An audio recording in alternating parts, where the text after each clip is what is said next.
बच्चों, Nobel coaching class में आपका स्वागत है। आज मैथ पढ़ना है। मैथ के बहुत अच्छे प्रश्न हैं जो हाई स्कूल का है, तो बार बार परीक्षाओं में पूछे जाने वाले हैं। और देखिए, क्लास शुरू करने से पहले एक छोटा सा निवेदन है कि जिन लोग चैनल पर नए हो, चैनल को सब्सक्राइब जरूर करें, लाइक करें और शेयर करें। और जो कुछ विशेष सुविधाएं नोबल कोचिंग क्लास में मिल रही हैं उस पर थोड़ा सा बात करेंगे। देखिए, नोबल कोचिंग क्लास में 6, 7, 8 व 9, 10 की संपूर्ण मैथ का सोल्यूशन आपको मिल रहा है। संपूर्ण मैथ हल कराया जा रहा है 6, 7, 8 व 9, 10 का, ठीक है। और इसकी PDF भी उपलब्ध कराई जा रही है, ठीक है।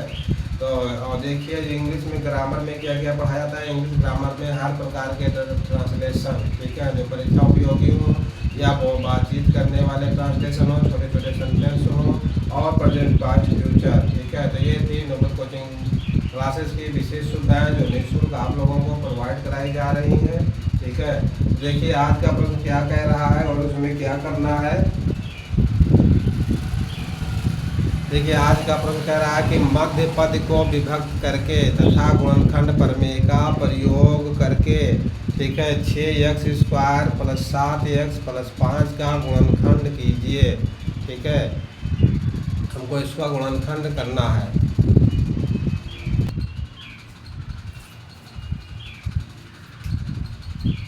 देखिए, एक समीकरण है, इसका गुणनखंड करना है और गुणनखंड करने के लिए कहता है मध्य पद को विभक्त करके, ठीक है, गुणनखंड करना है। तो देखिए, समीकरण हमारा 6x² +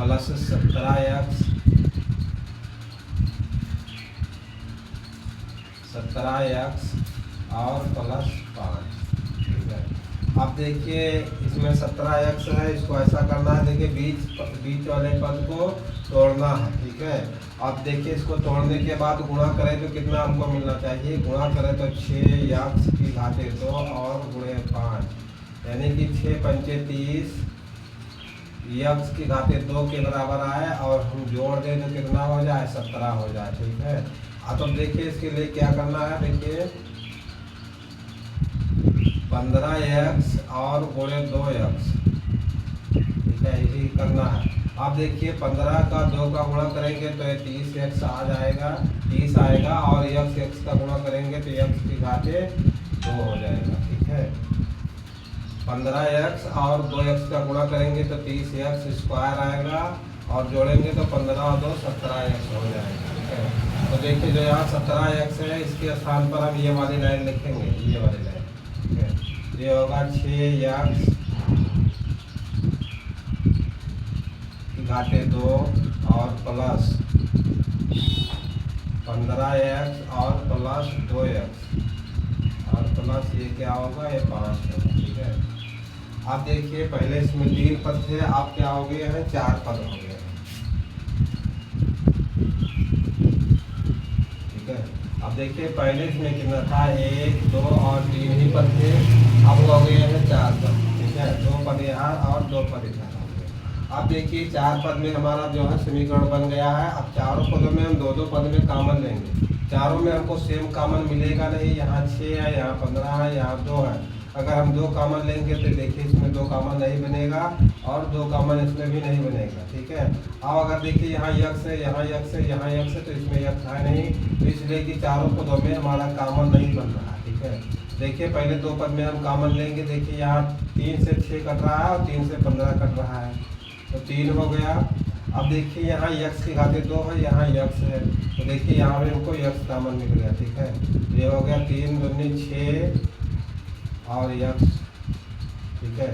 क्योंकि देखिए, x² 2 कैसे बनता है, x² 2 बराबर होता है x और गुणे x, ठीक। अब देखिए, एक x हमने कॉमन ले लिया तो एक x बच गया, ठीक है। अगर हम इसको कॉमन ले लिए तो ये वाला हमारा बच रहा है। अब देखिए, 6 था तो 6 में देखिए क्या होता है, 3 गुणे 2, तो अगर हम 3 कॉमन ले लेंगे तो 2 ये हमारा बचेगा यहाँ पे, तो हमने 2 और x लिख दिया है। फिर यहाँ प्लस का चिन्ह लगाएंगे। अब 3 से देखिए 5, 3 से 15 कितनी बार में कटेगा, 5 बार में कटेगा। 3 से 15 कितनी बार में कटेगा, 5 बार में कटेगा, तो हम यहाँ लिखेंगे 5, ठीक है।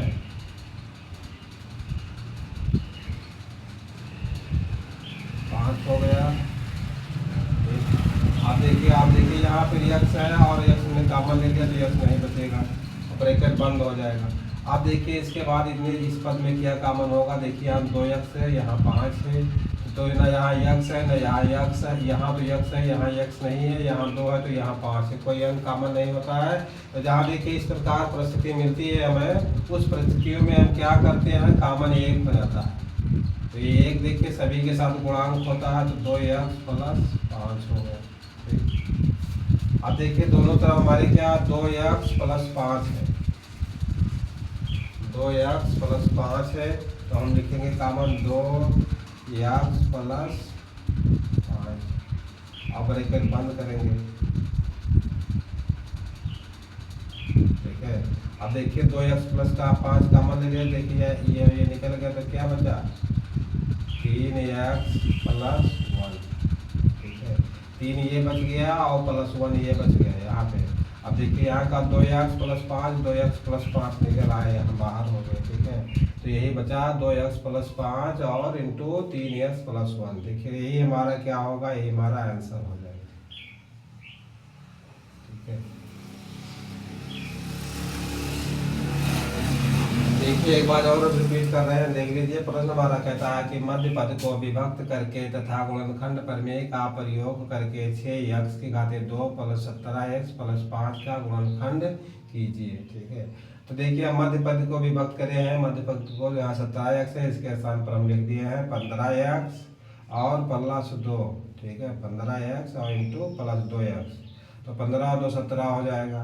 अब देखिए 17 हो गया, इसमें 15 और 2 17 हो जाएगा। तो अब देखिए 4 पद बन गए, 2 पद इधर और 2 पद इधर।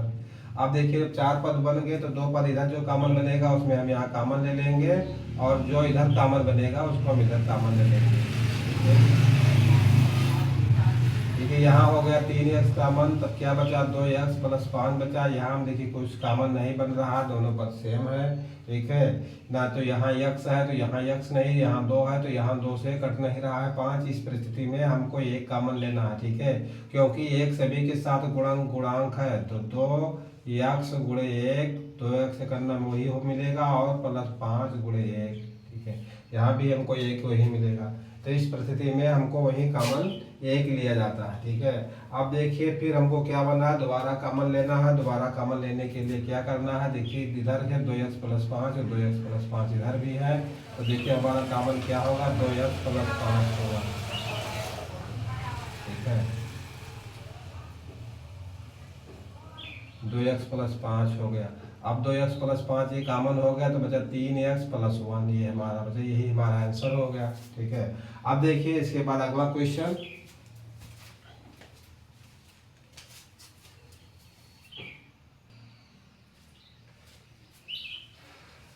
देखिए अगला प्रश्न हमारा कह रहा है कि ये तथा b का वह मान ज्ञात कीजिए, ठीक है। ये तथा b का वह मान, ठीक है। देखिए वह मान 2 बार हो गया है,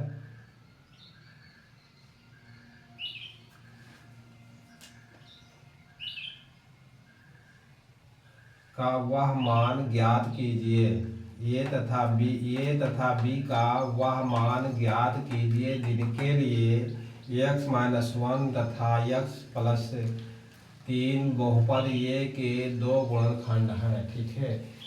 देखिए अब देखिए प्रश्न को सीधे सीधे समझ लीजिए कि एक बड़ा सा समीकरण है बीजगणितीय, और 2 समीकरण छोटे छोटे हैं, ठीक है। 2 समीकरण छोटे छोटे हैं, तो कहता है जो छोटे छोटे 2 समीकरण हैं वो बड़े समीकरण के गुणनखंड हैं, ठीक है। बड़े वाले समीकरण के गुणनखंड है, और जो बड़ा वाला समीकरण है वो ये b से सम्मिलित है। तो ये और b का मान ज्ञात करना है, ठीक है। अब देखिए छोटा समीकरण बड़ा समीकरण का जो गुणनखंड होता है, तो गुणनखंड उस परिस्थिति में होता है कि अगर छोटे समीकरण से हम बड़े समीकरण को भाग दें तो हमारा शेषफल 0 आना चाहिए, ठीक है। इस परिस्थिति में वो जो है वो गुणनखंड होते हैं। अगर भाग देने पर 0 नहीं आएगा तो वो गुणनखंड नहीं होगा, ठीक है। तो देखिए इस बड़ा वाला समीकरण हमारा ये है, और छोटे छोटे समीकरण ये है, ठीक है। ये तथा b का वह मान ज्ञात कीजिए जिनके लिए ये तथा ये बहुपद ये के दो गुणनखंड हैं। ठीक है, तो देखिए बहुपद हमारे पास ये समीकरण है बहुपद का, और दो छोटे छोटे ये दोनों समीकरण है। इन दोनों छोटे छोटे समीकरण के से हम इसको भाग देंगे और शेषफल को हम 0 के बराबर करेंगे। वहीं से हमको दो समीकरण मिलेंगे छोटे छोटे, और वो दो समीकरण को हल करेंगे तो हमको ये और बी का मान ज्ञात हो जाएगा। ठीक है, देखिए पहले से पहला देखिए हमारा क्या है, बहुपद हमारा है यक्स की घाते 3 माइनस ये x square minus 13 plus b. ठीक है, अब देखिए पहला भाजक हमारा यक्स माइनस 1 है। ठीक है, ये पहला भाजक हमारा यक्स माइनस 1 है। ठीक है, अब देखिए इसके बाद फिर वही हमारा बहुपद को यक्स की घाते 3 माइनस ये x square minus 13x plus b. ठीक है, अब इसको हम किससे भाग देंगे, x प्लस 3। ठीक है, x प्लस 3 से हम भाग देंगे। ठीक है, हमारा भाज्य दोनों सेम है लेकिन भाजक हमारे अलग अलग हैं। अब देखिए इसमें फिर एक शर्त ये कह रहा है कि शर्त हमारी क्या है कि वह दोनों गुणनखंड है, ये इसका गुणनखंड है ये भी इसका गुणनखंड है। तब देखिए x माइनस 1 जो इस समीकरण का गुणनखंड होगा तो गुणनखंड उस शर्त में होगा कि हम अगर x माइनस ये से अगर इसको भाग देंगे तो शेषफल हमारा 0 आना चाहिए। ठीक है, तो हम इसका शेषफल ज्ञात करेंगे, इससे इसको भाग देकर इसका शेषफल ज्ञात करेंगे और जो शेषफल आएगा उसको 0 के बराबर करेंगे। वहीं से हमको ये और b के मान मिल जाएंगे। ठीक है, तो देखिए सबसे पहले पहला भाजक हमारा क्या है x माइनस 1, तो हम x माइनस 1 से भाग करेंगे और शेषफल को 0 के बराबर करेंगे, तभी हमारा वो गुणनखंड संभव होगा।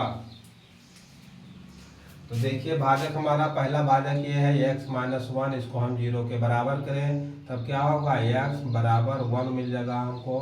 अब देखिए समीकरण में x की घाते 3 और माइनस ये x स्क्वायर और माइनस 13।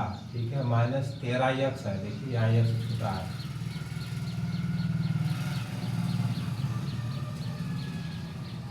x और प्लस 5।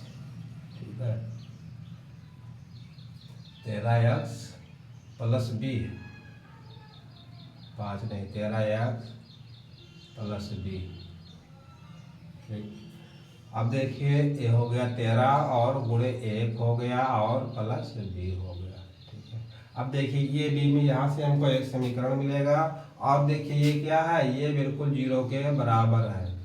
ठीक है, नहीं पहले हम तो समीकरण लिखे हैं उसके बाद हम मान रखेंगे। ठीक है, पहले तो हम समीकरण लिखेंगे एक लाइन।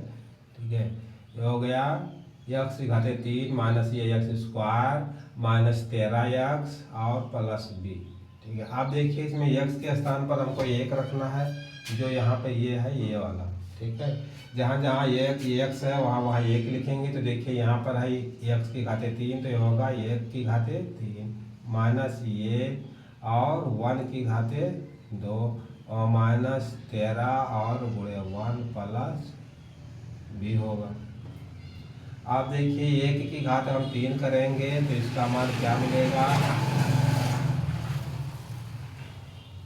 1 गुणे 1 और गुणे 1, यानी 1 इकन्नम 1 इकन्नम 1 हमको 1 ही मिलेगा। तो ये मिला हमको 1 माइनस ये और गुणे, आप देखिए 1 की घाते 2 का मान क्या होगा, 1 गुणे 1 होगा, तो इसका मान भी 1 होगा, 1 हो गया। आप देखिए 13 गुणे 1 नहीं 13 का नाम 13 और प्लस b। ठीक है, यहाँ से हमें ये और b के पदों में हमको एक समीकरण मिलेगा।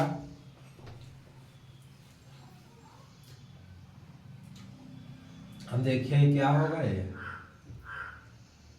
ये बराबर 0, ये बराबर 0 और ये भी बराबर 0 के होगा।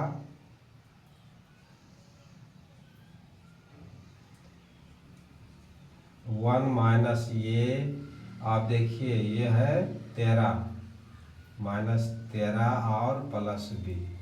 ठीक है, आप देखिए 13 माइनस में है और 1 प्लस में है, तो 13 में से 1 निकलेगा तो क्या बचेगा, 12 बचेगा।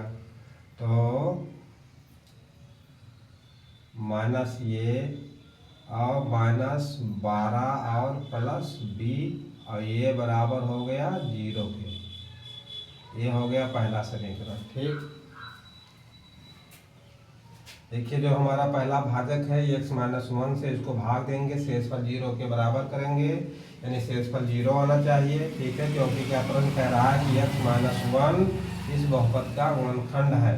ठीक है, तो गुणनखंड उस स्थिति में होता है जब शेषफल 0 मिलता है। ठीक है, और जब तक शेषफल 0 नहीं होगा तब तक वो उसका गुणनखंड नहीं हो सकता है। इसलिए जो हमारा शेषफल आएगा उसको हम 0 के बराबर करेंगे। और शेषफल कैसे ज्ञात करते हैं, आप कई दिनों से इसी की पर क्लासें चल रही हैं, शेषफल ज्ञात करते हुए आ रहे हैं। ठीक है,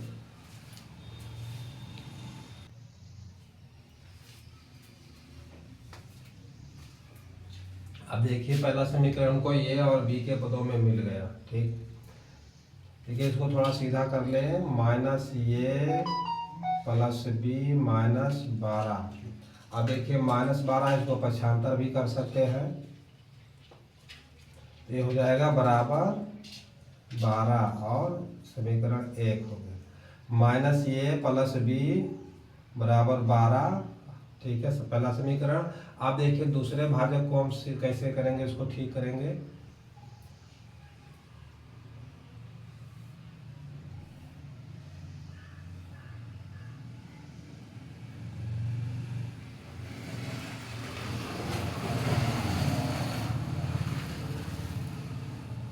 अब देखिए ये भी हो गया 0, तो क्या होगा x बराबर -3।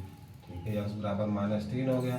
आप देखिए जहाँ जहाँ x है वहाँ वहाँ हमको 3 लिखना है, तो यहाँ क्या है x के घाते 3, तो हम लिखेंगे 3 -3 के घाते 3 होगा।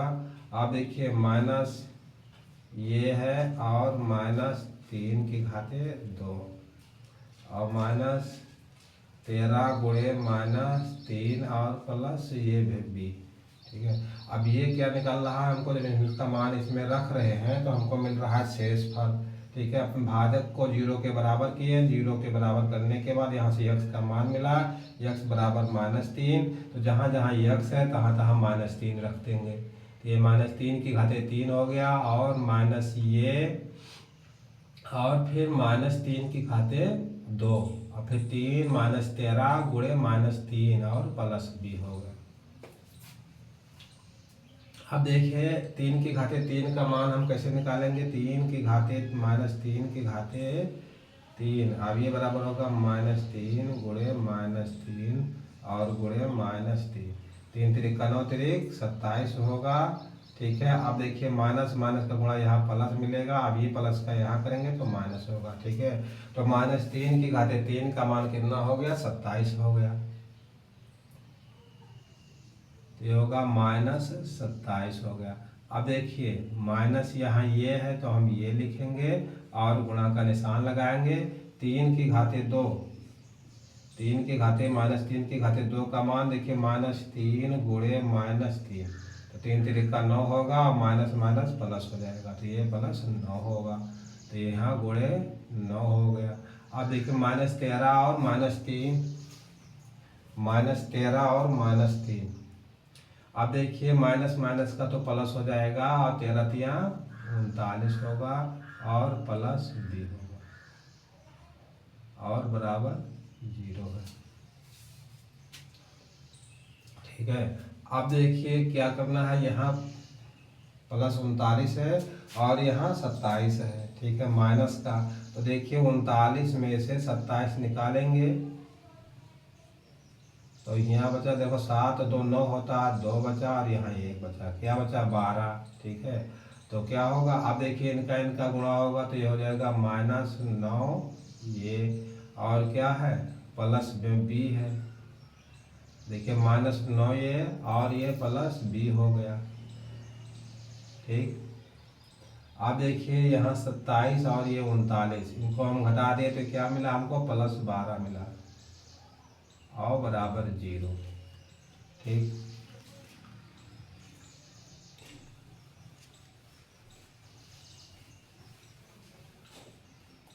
अब देखिए क्या हो सकता है, -9 -9 ये, ठीक है, और प्लस बी और ये बराबर -12, ये हो गया दूसरा समीकरण।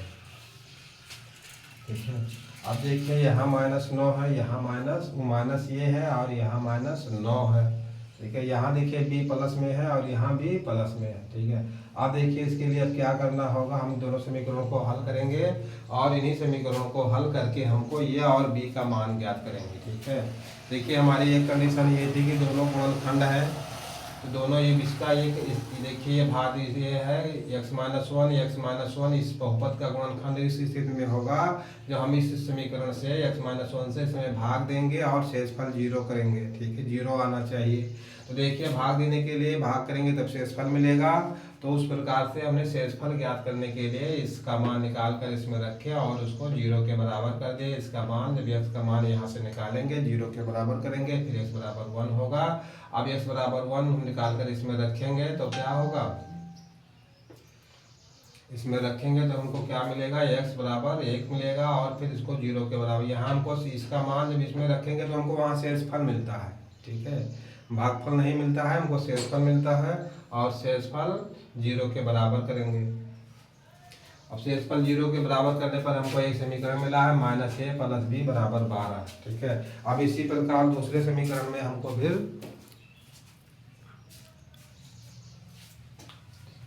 ठीक है, अब देखिए दूसरा जो हमारा x+3 जो इसका गुणनखंड है, x+3 इसका गुणनखंड है, तो इसको x बराबर 0 के x बराबर -3 मिला।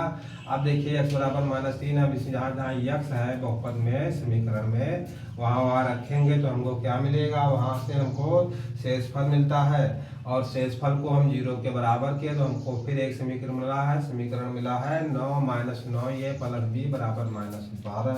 ठीक है, अब देखिए क्या करना है इसके बाद,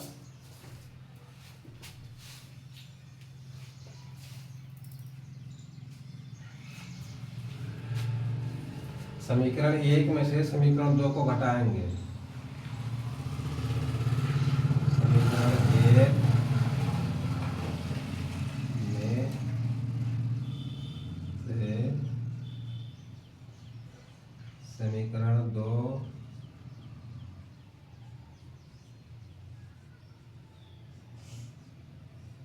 घटाने पर, ठीक है, देखिए पहला समीकरण है -a, ठीक है, और +b = 12।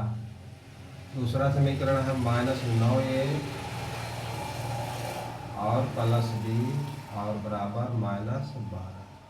अब देखिए जब हम बीजगणितीय समीकरण को घटाते हैं तो नीचे वाले का चिन्ह बदल जाता है, ये हो गया प्लस, ये हो गया b माइनस में, ये भी हो गया प्लस। अब देखिए b कट गया प्लस माइनस, अब 9 ये में से ये के निकल जाएगा, 9 ये हमारा हो गया प्लस और ये हो गया ये माइनस में है, तो ये क्या बचेगा 8 ये। ठीक है, 8 ये और ये बराबर दोनों 12 हमारा प्लस हो गए तो हो गए 24। ठीक, तो ये बराबर क्या होगा, ये बराबर हमको मिल जाएगा, देखिए 24 है और गलती से क्या लिख गया है 12, इसीलिए अब आंसर गलत आता है 24। ठीक है, अब ये बराबर क्या हो गया, 8 × 8 8 × 3 24, ये बराबर 3 आया। ठीक है, ये बराबर 3 मिल गया।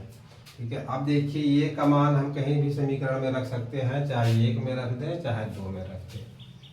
ठीक है, और समीकरण 1 कहाँ से आया और समीकरण 2 कहाँ से आया इसको आप जानते ही हैं। ठीक है, ये वाले।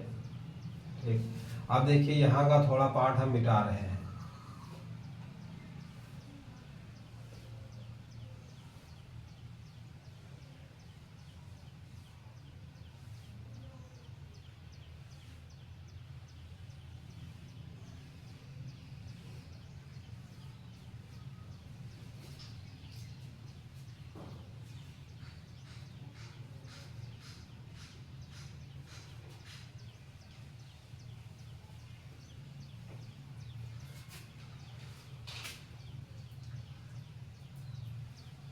अब देखिए ये का मान, ये का मान समीकरण एक में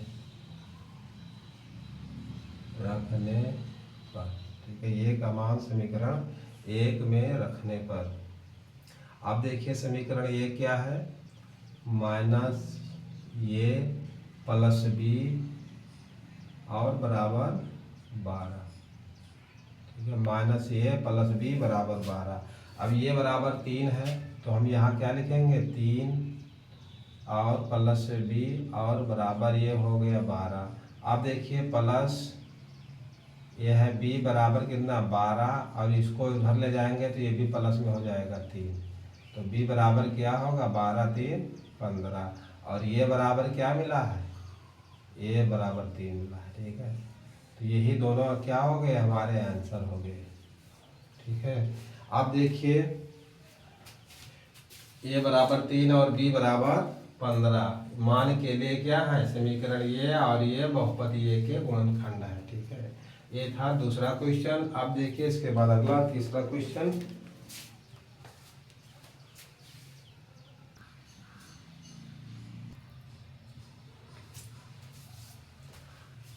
देखिए अगला तीसरा क्वेश्चन है, यदि x माइनस 2 तथा x माइनस 1/2 दोनों ही p x square plus 5x plus r के गुणनखंड हो तो सिद्ध कीजिए कि p बराबर r, ठीक है। देखिए एक बड़ा सा समीकरण है और दो छोटे छोटे समीकरण है, तो प्रश्न कह रहा है कि दो छोटे छोटे समीकरण है वो बड़े वाले समीकरण के गुणनखंड है, ठीक है। क्या कह रहा है कि जो छोटे छोटे समीकरण है x माइनस 2 और x माइनस 1/2 ये दोनों इनके गुणनखंड हैं बड़े वाले समीकरण के, ठीक है। यदि ये दोनों इस बड़े वाले समीकरण के गुणनखंड है तो p बराबर r हमको सिद्ध करना है, ठीक है। तो देखते सबसे पहले अगर ये इसके गुणनखंड है तो हम यहाँ से इसको x माइनस 2 है तो x माइनस 2 बराबर 0 करेंगे और x बराबर 2 होगा, यानी x का मान 2 हम यहाँ रखेंगे, ठीक है। तो हमको एक समीकरण मिलेगा। उसके बाद फिर हम क्या करेंगे, यहाँ से भी x माइनस 2 बराबर x माइनस 1/2 बराबर 0, x बराबर 1/2 इसमें रखेंगे और फिर क्या करेंगे 0 के बराबर करेंगे, तो यहाँ से हमको एक समीकरण मिलेगा, एक समीकरण यहाँ से मिलेगा और वही दोनों समीकरण को हल करेंगे तो क्या होगा, हमारा p बराबर r सिद्ध हो जाएगा, ठीक है। तो देखिए हम यह पहला भाजक हमारा क्या है, पहला गुणनखंड x माइनस 2, तो x माइनस 2 बराबर 0, तो x बराबर क्या होगा 2 होगा, ठीक है। तो हम x बराबर 2 इसमें रखेंगे, ठीक है, इस वाले में। तो f(x) बराबर क्या हो जाएगा, f(x) बराबर क्या हो जाएगा px² और प्लस 5x और प्लस r होगा, ठीक। अब देखिए हाँ f(x) है तो हम क्या लिखेंगे f2 रहेगा, ठीक है, f2 तो ये होगा p और 2 की घाते 2 और प्लस 5 गुणे 2 प्लस r, ठीक। अब ये क्या होगा, और ये बराबर किसके होगा 0 के होगा, ठीक, क्योंकि यहाँ से हमको शेषफल मिलता है और ये इसका प्रश्न कह रहा है ये इनका गुणनखंड है, तो ये उसका गुणनखंड जब होगा जब शेषफल हमारा 0 हो जाएगा, शून्य हो जाएगा, ठीक है। तो ये हो जाएगा 2 की घाते 2 का मतलब 4 होगा, तो ये होगा 4p और प्लस 10, ठीक है, 4p प्लस 10 और प्लस r, ठीक है। ये पहला समीकरण है, ठीक। अब देखिए इसके बाद फिर अगला समीकरण को कैसे हल करते हैं।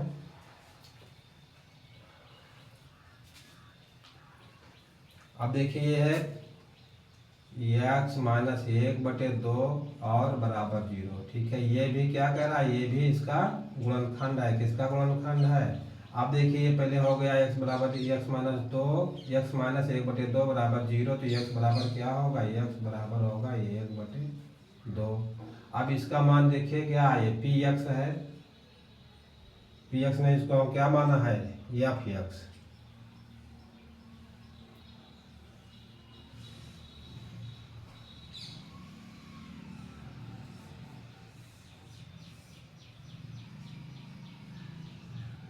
f(x) बराबर समीकरण वाला क्या है px की घाते 2 और प्लस 5x और प्लस r, ठीक है।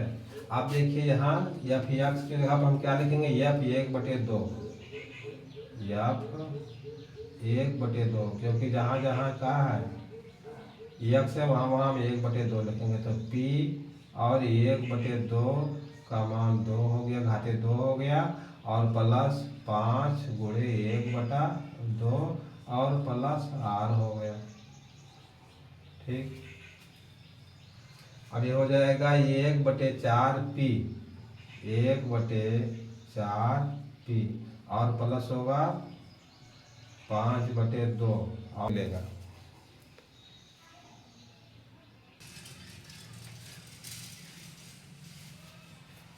अब देखिए इसको जो है क्या करना है, हल करना है। ये है p/4 और 5/2 प्लस r, इनको हमको जोड़ना है। देखिए ठीक है, हर बराबर करके। तो अब देखिए यहाँ पे क्या है, 2 है, और यहाँ हर में 4 है, यहाँ कुछ नहीं है, ठीक है। तो देखिए इसमें हम हर और अंश में यहाँ 1 मानेंगे, और यहाँ 4 से गुणा करेंगे, यहाँ 4 से गुणा करेंगे, इसमें 2 से करेंगे, यहाँ ऊपर भी 2 से करेंगे, ठीक है। तो ये हो गया 2, ये हो गया 2, और यहाँ हो गए 4, और यहाँ हो गया 4। अब देखिए p बटे कितना हो गया 4, और प्लस ये भी हो गया 5 दूनी 10 और बटे 4, और ये भी हो गया प्लस 4r/4, और ये बराबर 0, ठीक है। आप देखिए इसको जोड़ना है,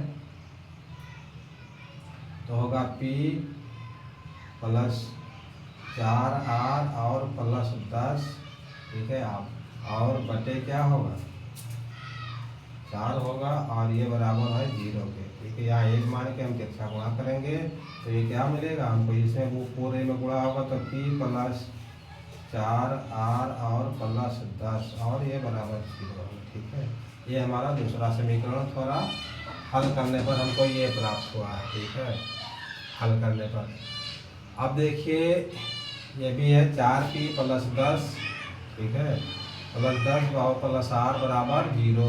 ये भी 0 के बराबर है, ये भी 0 के बराबर है, दोनों समीकरण 0 के बराबर है, ठीक है। तो दोनों समीकरण जब ये भी 0 के बराबर है, ये भी 0 के बराबर है, तो दोनों आपस में बराबर होंगे, ठीक है। तो 4p प्लस 10 और प्लस r, और ये बराबर इसके होगा p प्लस 4r और प्लस 10, ठीक है।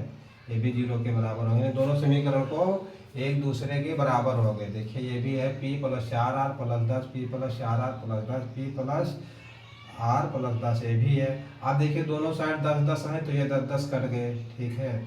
अब क्या है, देखिए p एक तरफ कर दीजिए, r एक तरफ कर दीजिए, क्योंकि p बराबर r के सिद्ध करना है। देखिए 4p है ये, और ये p इधर आया, तो क्या हो गया, उधर से इधर आएगा तो माइनस p हो जाएगा, और p बराबर के नीचे बराबर है। देखिए यहाँ 4r है, और ये r उधर जाएगा तो माइनस r हो जाएगा। देखिए 3p में से 4 में से 1p निकलेगा, तो 3p बचा, और ये बराबर 3r, ठीक है। अब देखिए 3 इधर कट गया, तो क्या मिला, p बराबर r। ये हमारा क्या हो गया, सिद्ध हो गया, प्रूव्ड हो गया, ठीक है। यही हमको प्रूव करना था, ठीक। एक बार फिर देख लीजिए,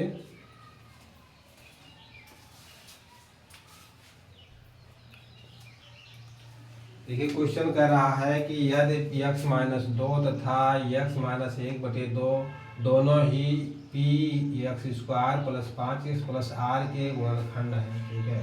देखिए ये और ये दोनों एक ही समीकरण के जो गुणनखंड है, तो गुणनखंड किस स्थिति में होगा कि इससे हम इसको भाग देंगे तो शेषफल 0 आना चाहिए। भागफल कुछ भी है, भागफल से मतलब नहीं है, हमको मतलब है शेषफल से, ठीक है। भागफल कुछ भी है उससे मतलब नहीं, हमको मतलब है केवल शेषफल से, कि इससे हम इसको भाग दें, शेषफल हमारा 0 आना चाहिए। तो शेषफल ज्ञात करने के लिए सरल तरीका है, भाग करने का झंझट नहीं है। इसको 0 के बराबर किया, यहाँ से हमको x बराबर 2 मिला, तो हम f(x) हमारा समीकरण है, माना f(x) समीकरण हमारा ये दिया गया बहुपद है, तो हमने f2 निकाल दिया, f2 हमारा ये निकला, ठीक है, बहुत आसान हो गया।